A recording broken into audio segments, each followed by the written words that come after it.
Whether we choose to admit it or not, we have all made mistakes at one time or another. Even though these errors help us learn and grow along the way, that also does not mean we are immune to future mistakes. A childhood mistake might consist of something simple, such as forgetting to put away your toys or failing to turn in your homework, whereas an adult mistake might be something a bit more serious, such as forgetting to lock the doors to your home or accidentally leaving the stove on. Yet regardless of the error, we are faced with some sort of disciplinary action or punishment as a result of our oversight. However, we typically would not equate being shot at or losing our life as a punishment for something as simple as a mistake. We also certainly would not assume that our error in judgment might take another's life. Unfortunately, this was the sad reality for those in today's episode.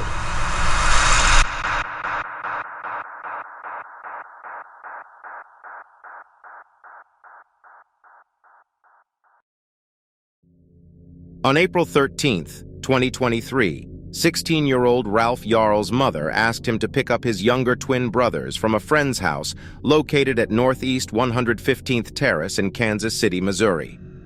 However, Yarl had never been to the home before and accidentally arrived at the wrong address, Northeast 115th Street. This simple mistake would unfortunately be a tragic one. Ralph Yarl lived in Kansas City, Missouri with his parents and his 11-year-old twin brothers. Ralph, a junior at Staley High School, was an excellent student and a talented musician. He was a hardworking student who aspired to study chemical engineering at Texas A&M.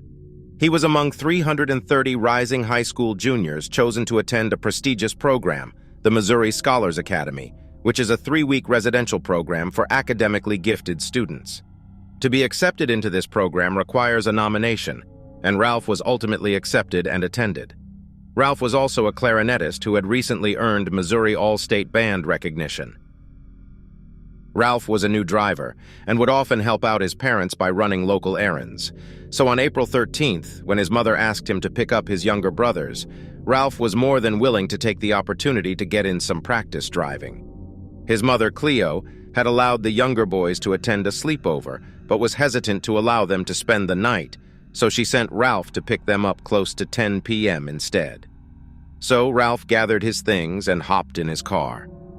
Driving through the northern edge of Kansas City to get them, Ralph confused the address, going to Northeast 115th Street instead of Northeast 115th Terrace, which was 1 block apart. When he arrived, he parked in the driveway and walked up to the front door. Ralph approached the house, which consisted of both an interior main door and an exterior glass door, both of which were locked. He then pressed the doorbell and waited for someone to come out. A few moments later, 84-year-old Andrew Lester opened the interior door holding a firearm. No words were exchanged between the two before Mr. Lester fired his .32 caliber handgun through the glass door at Ralph as the teenager stood on his front porch. He was shot in the head immediately and fell to the ground. While on the ground, he was shot a second time in the arm. After the 2 shots were fired, Ralph mustered the strength to run to avoid being shot again. The teenager went to 3 nearby homes before someone finally offered assistance. At the 3rd house, a person inside gave him instructions to raise his arms and lie on the ground. Ralph lost consciousness, and the police were called. On the night of the shooting, Mr. Lester was taken down to the Kansas City, Missouri Police Department headquarters for an interview. Mr. Lester told police he believed someone was attempting to break into the house and shot twice within a few seconds of opening the door, as he was scared to death due to Ralph's size and Mr. Lester's age and inability to defend himself. He was photographed and fingerprinted for charges of aggravated assault and then released, sparking protests throughout Kansas City. The shooting cast a spotlight on Missouri's Stand Your Ground law and sparked outrage on social media, which prompted the protest and calls for the shooter's arrest. Just 3 days later, 2 felony counts were announced against the 84-year-old, first-degree assault and armed criminal action. However, the very next day he was released after posting 10% of the total $200,000 bail amount. This is an ongoing case, so no convictions have been made at this time. However, if Andrew Lester is convicted, he faces life in prison. A judge decided to seal the case. making evidence and other materials unavailable to the public, in response to a protective order filed by Mr. Lester's attorney. As for Ralph, he was shot on top of his left eye, which penetrated the left frontal lobe and left him with a traumatic brain injury. Doctors were able to remove most of the bullet fragments from Ralph's brain. However, he still has a long road of recovery ahead of him. Back in 2017, in an attempt to kill mice, Peter Balderas spread weevil-side pellets, a fumigant used against destructive pests and burrowing rodents, underneath the mobile home he shared with his wife Martha and their 8 children in Amarillo, Texas.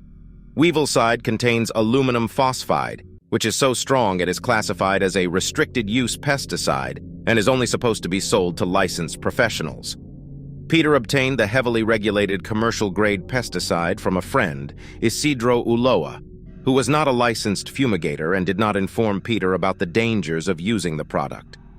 Unfortunately, the directions were solely in English, so Peter, who is a native Spanish speaker and cannot read English, was unable to read the product instructions and was unaware of the deadly gas the pesticide creates if misused.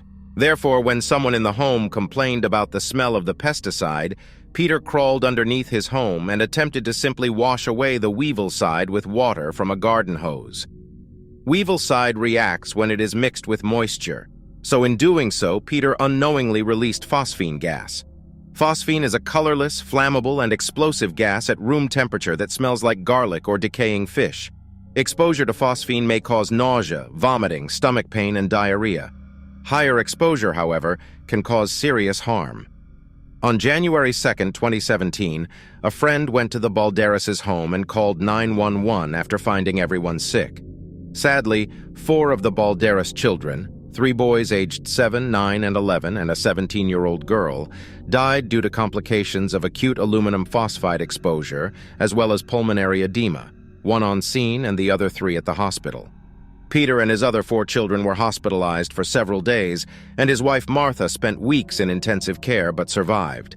The Balderases went on to file a wrongful death lawsuit against United Phosphorus, the maker of weevil-side, given the lack of adequate bilingual instructions and warnings.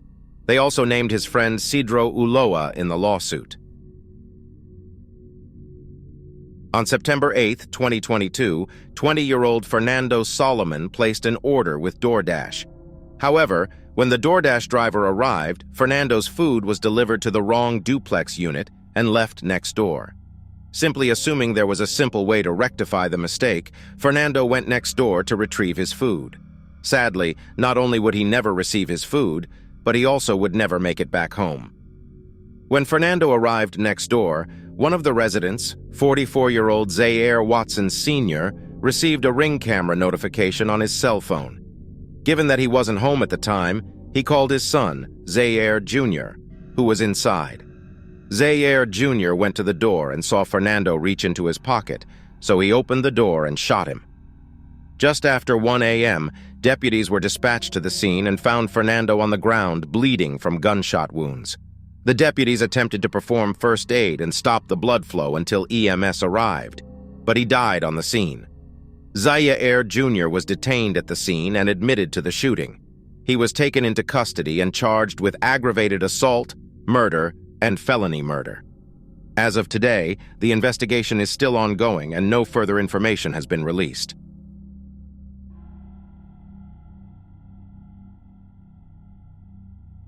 I'd like to take a second to thank you for tuning into Horrific Nightmares. If you would like to support this channel, you can leave a comment below and hit the like button. If you enjoyed today's episode, please share it with anyone you know who may enjoy it as well. And if you already aren't, I hope you would consider subscribing to the channel so that you won't miss any of my upcoming episodes. Once again, thank you for tuning in, and I'll see you next time.